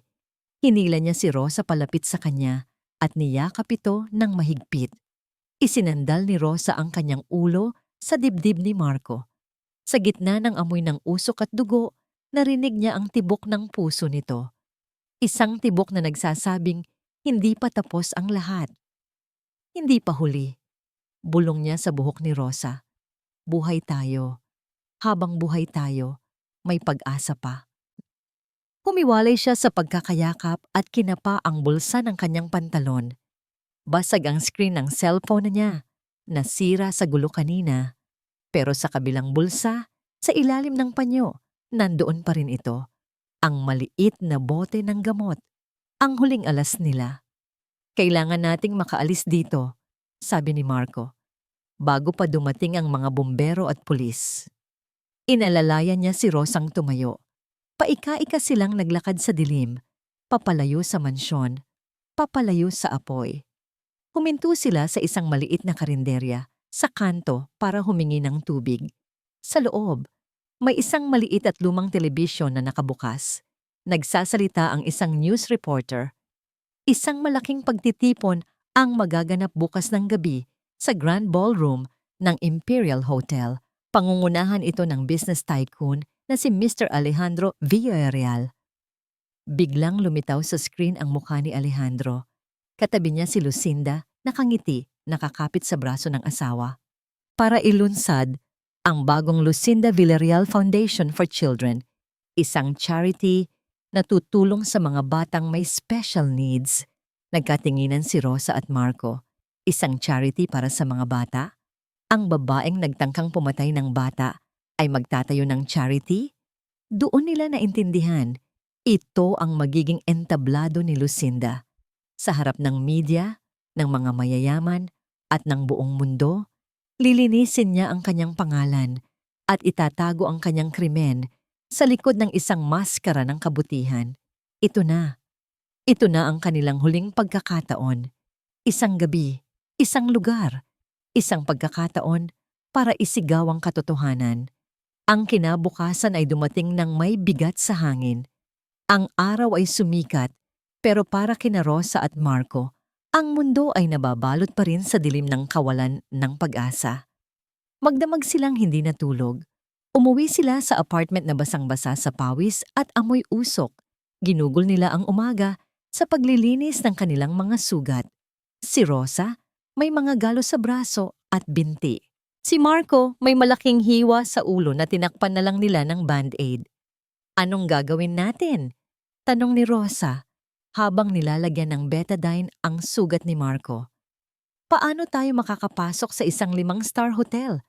Mukha pa lang natin. Haharangin na tayo sa pinto. May naisip na ako. Sagot ni Marco. Tinitimpi ang sakit. Kailangan nating magmukhang kabilang sa kanila. Binuksan ni Marco ang kanyang lumang aparador.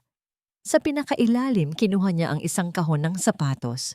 Sa loob nito, hindi sapatos ang laman, kundi ang lahat ng naipon niyang pera sa loob ng 5 taon.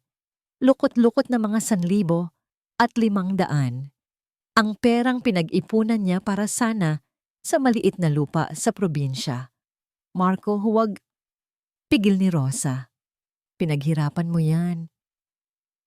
Wala nang mas mahalaga pa kay Maya, sabi ni Marco at inilapag ang pera sa mesa. Pera lang to, Rosa. Kikitain ulit. Pero ang buhay ng bata, isa lang. Hapon na. Pumunta sila sa isang ukay-ukay sa Quiapo. Sa gitna ng tambak ng mga luma at amoy bulitas na damit, naghahanap sila ng kanilang baluti. Nakahanap si Rosa ng isang simpleng itim na bestida. Medyo maluwag, pero may class. Si Marco naman, isang lumang tuxedo na medyo kupas ang kulay, pero disente pa ring tingnan. Habang nagsusukat si Rosa sa likod ng kurtina, hindi niya mapigilang mapangiti ng mapait. Ang dating katulong na laging naka-uniforme, ngayon ay magdadamit mayaman para sa isang gabi. Gabi na. Sa maliit na salamin ng apartment, tiningnan nila ang kanilang mga sarili. Ang itim na bestida ay bumagay kay Rosa. Isinuklay niya ang kanyang buhok at naglagay ng kaunting lipstick na hiniram niya sa may-ari ng apartment. Sa unang pagkakataon, nakita niya ang sarili hindi bilang Rosa ang katulong, kundi bilang Rosa ang babae. Isang babaeng handang lumaban. Si Marco naman, sa suot niyang tuxedo, ay nagmukhang ibang tao. Nawala ang imahe ng hamak na driver. Ang tindig niya ay naging matikas. Ang mga mata niya ay may talim at determinasyon. Hindi ka mukhang driver ngayon. Biro ni Rosa para pagaanin ang tensyon.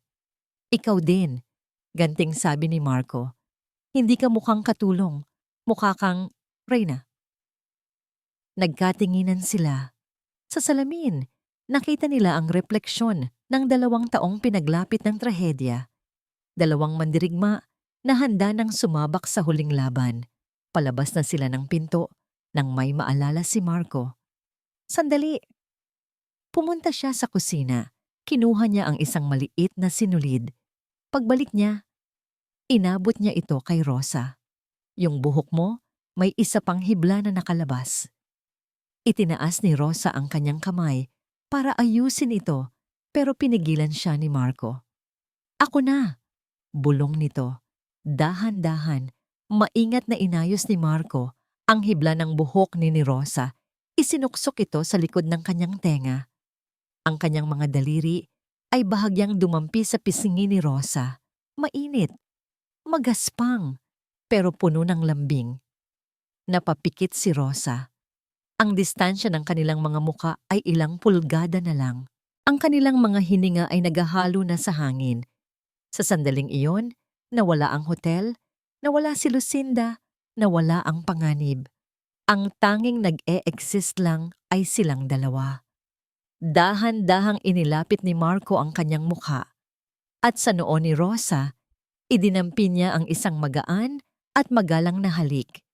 Isang halik na nagsasabing, ano man ang mangyari mamaya, kasama mo ako. Nang maghiwalay sila, pareho silang namumula. Walang nagsalita. Pero sa kanilang mga mata, nabuo na ang isang kasunduan. Tara na, sabi ni Rosa, mas matatag na ngayon. Bago umalis, may tinawagan si Marco, isang luma niyang kaibigan na nagtatrabaho bilang sound technician sa mga event. Tol, may event ako mamaya sa Imperial, sabi ni Marco sa telepono. Oo, biglaan. Baka pwede mo akong tulungan. Kailangan ko lang i-play ang isang special na audio file. Oo, bayad. Doble. Pagbaba niya ng telepono, tumingin siya kay Rosa. Handa ka na ba? Tumango si Rosa. Hawak niya sa loob ng kanyang maliit na purse ang bote ng gamot. Si Marco naman, sa kanyang bulsa, ang cellphone na naglalaman ng litrato ni Maya. Sumakay sila ng taxi papuntang Imperial Hotel. Habang papalapit sila, tanaw na nila ang kumikinang na mga ilaw ng gusali. Sa harap ng hotel, sunod-sunod ang pagdating ng mga mamahaling sasakyan, mga babaeng naka-ball gown, mga lalaking nakataksido, ibang mundo. Huminto ang taxi nila sa kanto, malayo sa main entrance. Hanggang dito na lang tayo, sabi ni Marco. Pagbaba nila, agad silang hinarang ng isang security guard. Excuse me, saan ang punta nyo? Private event to. Bisita kami, sagot ni Marco. Pilit na pinapakalma ang boses. Tiningnan sila ng guard mula ulo hanggang paa. Kahit anong ayos nila, bakas pa rin sa kanilang mga mukha ang pagod at sa kanilang mga mata ang takot. Patingin ng invitation, nagkatinginan sina Rosa at Marco. Wala sila noon. Biglang may umubo sa likod ng guard. Si Manang Fe. Nakauniporme ito ng pang-catering staff. Ay, Tonyo, kasama ko yan, sabi ni Manang Fe. Mga bago yan sa agency. Tara na sa loob. Mga iho, iha. May late na tayo sa serbisyo. Kinindatan sila ni Manang Fe. Nakalusot sila. Pero pagpasok nila sa lobby, habang papunta sa grand ballroom, biglang may tumawag sa pangalan ni Marco. Marco? Ang boses ni Lucinda. Nakatayo ito malapit sa registration table. Nakita nito ang likod at ang tindig ni Marco at kahit nakatuksido ito, nakilala niya ang kanyang driver. Narinig ni Marco ang pangalan niya. Nanigas ang buo niyang katawan. Parang isang malamig na kamay ang humawak sa batok niya. Dahan-dahan siyang lumingon. Nakatayo doon si Lucinda, nakasuot ng isang nagniningning na pulang gown. Ang kanyang mukha ay puno ng pagtataka na mabilis na naging galit. Anong ginagawa mo dito, driver? Mariin niyang tanong, sapat lang para marinig nilang dalawa. At sino yang babaeng yan? Nagsimulang magbulungan ang mga tao sa paligid. Bago pa man makasagot si Marco, may biglang sumingit na lalaki sa pagitan nila. Isang lalaking gusot ang damit, amoy alak, at desperado ang mga mata. Si Dr. Solis. Lucy, sa wakas nakita rin kita, sabi ng lalaki, hinawakan si Lucinda sa braso. Nasaan na ang bayad ko? Sabi mo ibibigay mo pagkatapos ng trabaho. Nagtatago ka ba sa akin? Nag-iba ang kulay ng mukha ni Lucinda. Mula sa galit, naging purong panik. Pilit niyang tinatanggal ang kamay ng lalaki. Baliw ka ba? Huwag kang gagawa ng eksena dito. Pabulong na sigaw ni Lucinda. Mamaya na tayo mag-usap. Ang eksena ay lumikha ng sapat na kaguluhan. Ang atensyon ng mga guard ay napunta sa nagwawalang si Solis. Ito na ang pagkakataong hinihintay ni Manang Fe. Dito tayo, bilis! Hila niya kina Rosa at Marco. Idinaan sila ni Manang Fe sa isang pinto sa gilid, ang service entrance. Sa isang iglap, nakapasok na sila sa grand ballroom. Ang lugar ay parang isang panaginip. Ang mga chandelier ay kumikinang na parang mga bituin. Ang mga mesa ay puno ng mamahaling pagkain. Ang hangin ay puno ng tunog ng mga kubyertos, pekeng tawanan, at magagarang usapan. Para silang mga multo na pumasok sa ibang mundo. Walang sino mang nakapansin sa kanila. Umupo sila sa isang maliit na mesa sa pinakasulok, malapit sa pwesto ng mga technician. Mula doon, tanaw nila ang entablado. Nakatayo doon, si Alejandro Villarreal, nagsasalita sa harap ng daan-daang tao. Ang boses niya, pinalakas ng mikropono, ay puno ng pasasalamat. At syempre, sa aking pinakamamahal na asawa, si Lucinda, sabi ni Alejandro, at ngumiti ito ng pilit. Ang anghel na dumating sa buhay namin para bigyan kami ng bagong pag-asa. Naramdaman ni Rosa ang pamilyar na kirot ng galit. Pero habang tinititigan niya si Alejandro sa entablado, nakita niya ang lungkot sa mga mata nito. Ang lalim ng eye bags, ang panginginig ng kamay na may hawak ng papel. Hindi siya halimaw, naisip ni Rosa. Isa siyang biktima.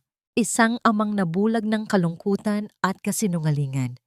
Habang nagsasalita si Alejandro, dahan-dahang tumayo si Marco. Naglakad siya papunta sa sound booth. Tol, bati niya sa kaibigan niyang technician. Nag-appear sila. Ano yan? Tanong ng kaibigan niya. Tumuturo sa maliit na USB na hawak ni Marco. Surpresa para sa boss ko, sagot ni Marco at kumindat. Isaksak mo na. Yan daw ang ipapalabas pagkatapos ng speech. Last minute change. Nagtiwala ang kaibigan niya. Kinuha nito ang USB at isinaksak sa laptop. Bumalik si Marco sa mesa. Hinawakan niya ang kamay ni Rosa sa ilalim ng mantel. Malamig ito at nanginginig. Pinisil niya ito ng mahigpit. Kaya natin to. Sa entablado, patapos na si Alejandro. At para simulan ang gabing ito, panoorin po natin ang isang maikling video presentation tungkol sa misyon ng Lucinda Villarreal Foundation. Nagpalakpakan ang mga tao. Dahan-dahang dumilim ang paligid. Ang lahat ng atensyon ay napunta sa malaking puting screen sa likod ng entablado. Nagbilang si Rosa sa isip niya. 1, 2, 3. Pero walang lumabas na video. Sa halip isang matinis at nakabibinging tunog ang pumunit sa katahimikan. Ang tunog ng mikropono na biglang binuksan. Pagkatapos ng tunog na yon, isang boses ang narinig. Isang boses na maliit, nanginginig, at puno ng takot. Sa tulong. Ang boses ni Maya. Tumigil ang paghinga ng lahat sa loob ng ballroom, lalo na si Alejandro Villarreal na natigilan sa entablado, ang mukha ay naghahanap kung saan nanggagaling ang boses ng kanyang nawawalang anak.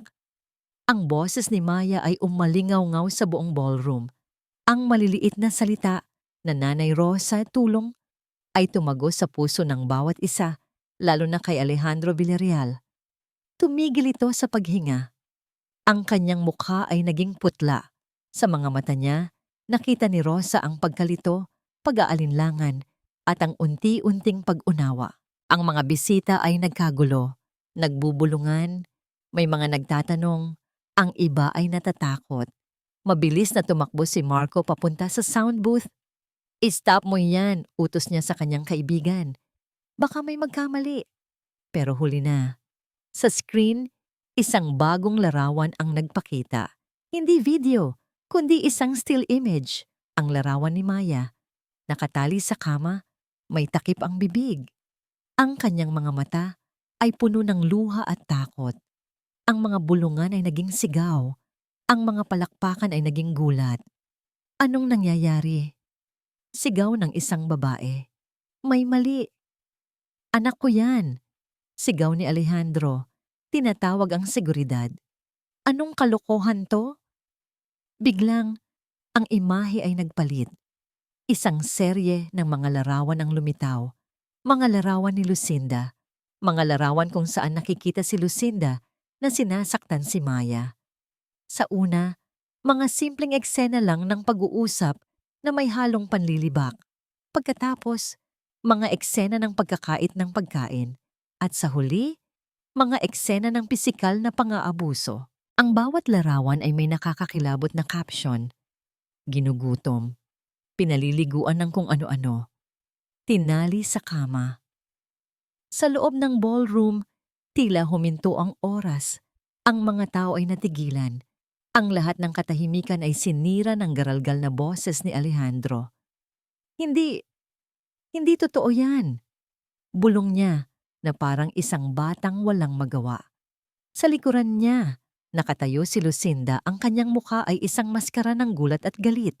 Sinubukan niyang magsalita, pero walang lumabas sa kanyang bibig.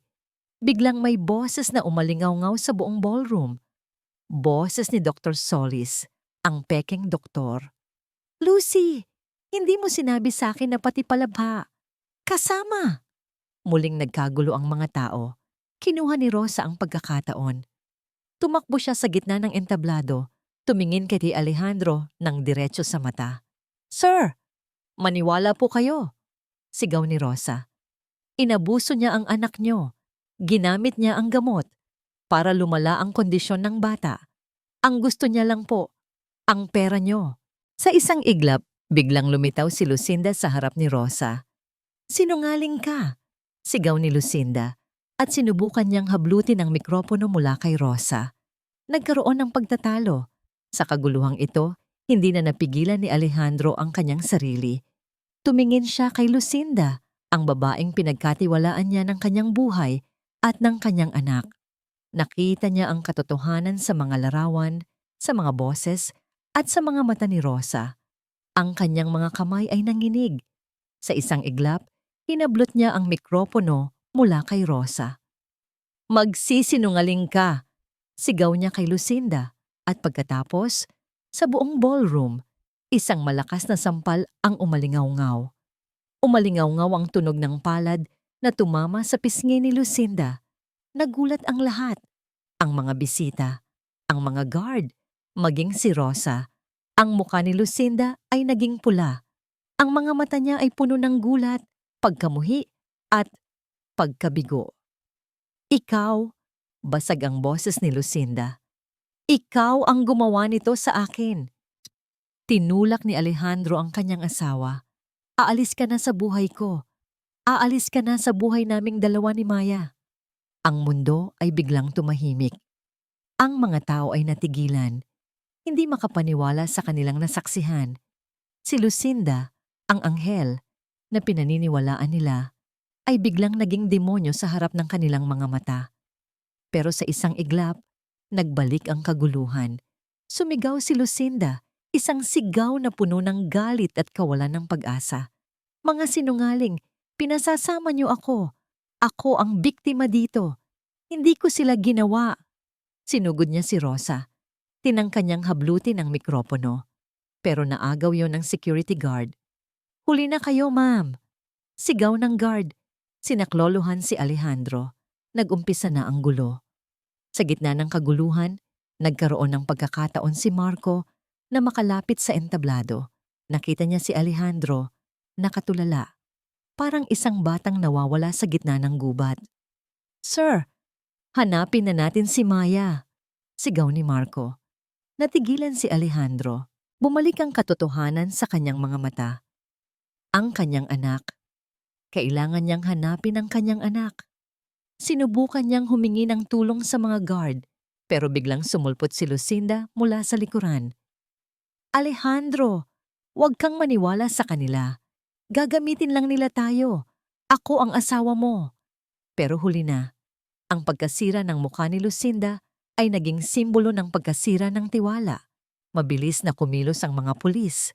Sa isang iglap, dinakip nila si Lucinda at ang pekeng doktor.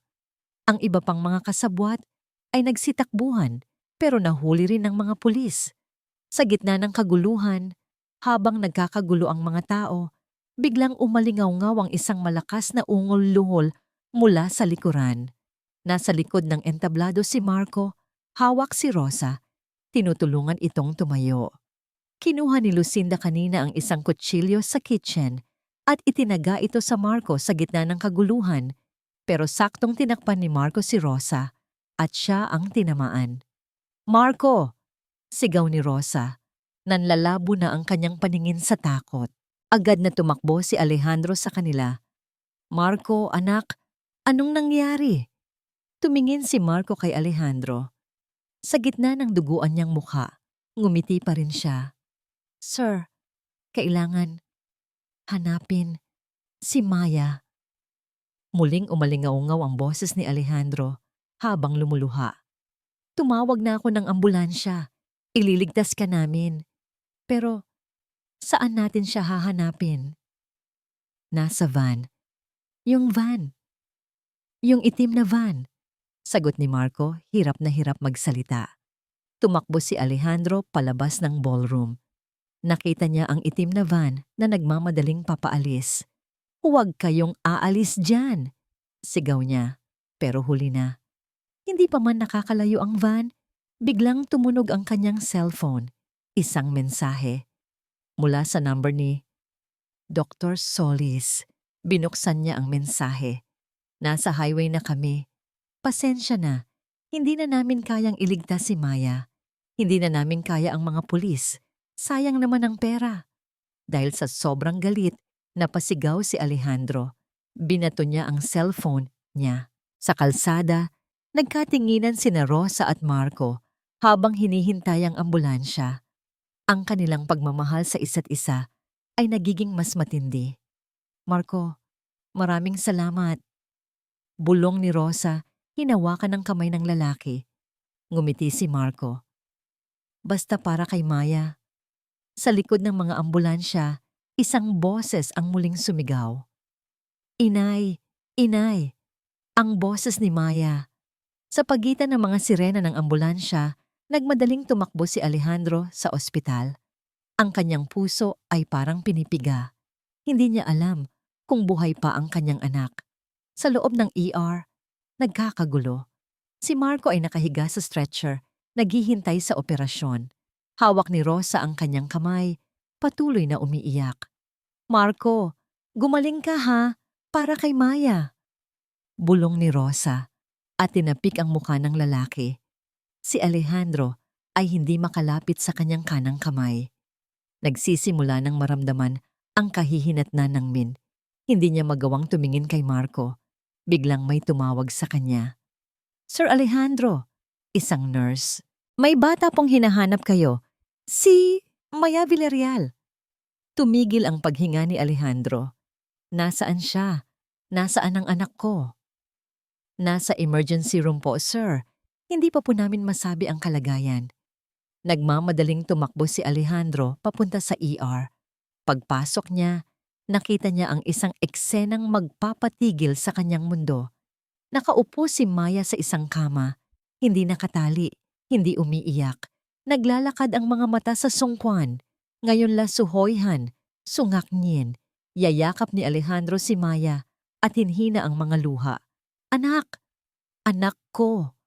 Niyakap din ni Maya ang kanyang ama. Daddy! Pero sa kanyang pag-iisip, hindi niya maalis ang kanyang mga mata kay Rosa.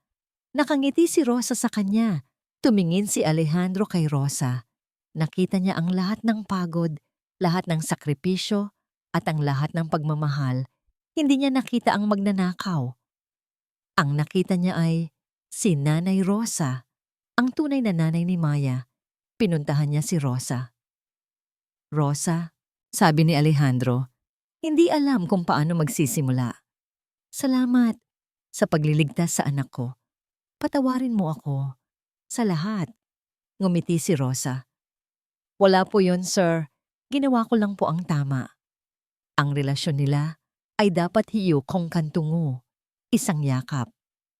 Sa likod ng ospital, naghihintay si Marco sa kanyang operasyon. Pagkatapos ng paghihirap, ang pag-asa. Nakita niya si Rosa. Nakangiti si Rosa. Dahan-dahang lumapit si Alejandro kay Marco. Salamat, Marco, sabi ni Alejandro, at inilabas ang kanyang kamay. Ikaw ang tunay na bayani. Nagkamayan sila. Sa harap ng maraming tao, dahan-dahang lumapit si Marco sa kay Rosa. Lumuhod siya. Inilabas niya ang isang singsing. Rosa, mahalin mo na ako, pwede ba? Niyakap ni Rosa si Marco. At ngumiti ng magaganda. Ang isang huli isang taon na ang lumipas. Nagkaroon ng isang maliit na farm sa isang liblib na lugar. Sa isang maliit na kubo, nakaupo si Rosa. Ngayon, nasa harap nila si Maya. Si Maya ay masaya, masigla.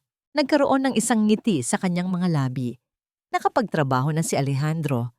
At sa tabi ni Alejandro, nagkaroon ng isang maliit na pamilya. Isang pamilyang itinayo sa pag-ibig. At ayun na nga, mga kumare, tapos na ang lahat ng drama. Ang dating mansyon, nawala na sa alaala. Ang dating sigaw ng takot, napalitan na ng tawa. Ilang taon na ang lumipas. Matapos ang lahat, bumalik ang katahimikan sa buhay ni Maya at Sir Alejandro. Ngayon Pasko, hindi sa Maynila, hindi sa Marangyang Hotel, sa isang tahimik at munti na tahanan. Nakaupo si Rosa sa may bintana. Tinutuyo ang basang buhok ni Maya. Ang ganda ng araw at ang mga mata ni Maya ay parang dalawang bituin, Maya. Yaya, tapos na ba yung regalo ko kay Daddy? Rosa, malapit na anak. Konting tulong na lang ni Santa. Pumasok si Marco, May dalang basket ng mangga at puto bumbong. Ang kanyang mukha ay nagliliwanag. Marco, good morning mga reyna ko. Ngumiti si Rosa. Ang kanilang mga mata ay nagtatagpo. Si Alejandro naman, naglilinis ng mga kandila sa tabi ng Christmas tree. May nakasabit na mga larawan sa sanga nito. Alejandro, ako na yan. Binuksan ni Alejandro ang pinto. Sa labas, nakatayo si Manang Fe. Hawak niya ang isang bandeja ng bibingka at salabat. Manang Fe, malapit na ang Noche Buena. Nandito ako para tulungan kayo. Tinanggap ni Alejandro ang bandeja. Sa loob ng bahay masayang naghahanda ang lahat. Si Maya ay naglalaro ng mga regalo. Si Marco, nagtuturo kay Alejandro kung paano magluto ng adobo. Si Rosa, tinitingnan sila.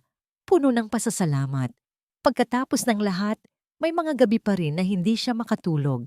Pero ngayon, ang kanyang mga mata ay hindi na puno ng takot, kundi ng pag-asa.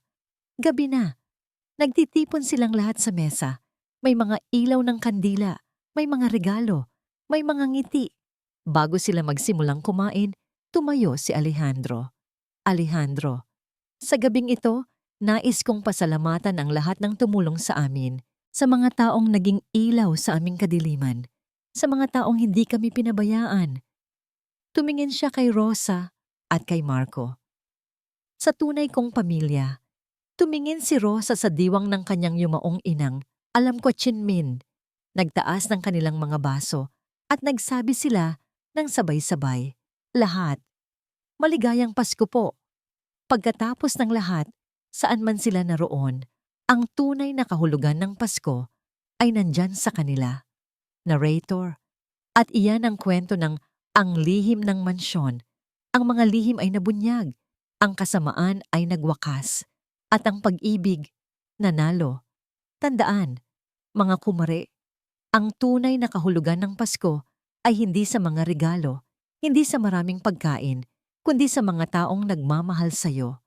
At ang pamilya, hindi lang sa dugo na bubuo, dahil ang pamilya ay kung saan ka tinatanggap, minamahal, at pinoprotektahan. Sa tamang panahon, maligayang Pasko sa inyong lahat. At dito nagtatapos ang kwento ni na Rosa, Marco, at Maya. Sa bawat salita na isinulat ko, sa bawat eksena na aking itinampok, para na rin akong nakikipag-usap sa inyo, mga kumare. Isang malaking pasasalamat ang nais kong iparating sa inyong lahat na tumangkilik, nakinig, naghintay, at nakisama sa akin hanggang sa huling pahina. Mula sa puso ko, maraming salamat sa inyong lahat. Napakasakit isulat ang mga eksena kung saan nasasaktan ang ating bida. Ang makita ang hirap ni Maya, ang paghihirap ni Rosa, at ang pagkabigo ni Marco. Ang lahat ng iyon nagdulot ng kirot sa aking kalooban. Naisip ko na kung minsan, gaano man tayo katatag, may mga panahon talaga na tila ba binabagyo tayo ng unos. Pero sa bawat dagok, sa bawat luha, mayroon tayong natututunan, mayroon tayong nakikita. Ang kwentong ito ay hango sa mga karanasan ng mga taong aking nakasalamuha. Sa mga pag-asa at pangarap, sa mga pagsubok at tagumpay, sa mga pamilyang natutong magkaisa sa harap ng mga pagsubok, sa mga taong patuloy na lumalaban, hindi sumusuko, at naghahanap ng liwanag sa gitna ng kadiliman. Sana'y naging inspirasyon ang kwentong ito. Sana'y naramdaman niyo ang init ng pagmamahal, ang bisa ng pagpapatawad, at ang lakas ng pag-asa. Sana'y naging liwanag ang kwentong ito sa inyong mga araw na parang isang munting apoy na nagbibigay ng init sa ating puso. Pero bago tayo maghiwalay, may isa pa akong katanungan na nais kong itanong sa inyo. Ikaw ba? Kaya mo ring patawarin ang taong nagkasala sa'yo? Kaya mo bang magsimula muli kahit na nasaktan ka ng husto? Sana'y may natutunan kayo mga kumare. At kung nagustuhan nyo ang kwentong ito, huwag po kayong mag-atubiling mag-iwan ng komento, mag-like, at i-share sa inyong mga kaibigan. Maraming salamat po sa pakikinig. Kwento ay sa Kwentong Puso, kinuwento ni Clara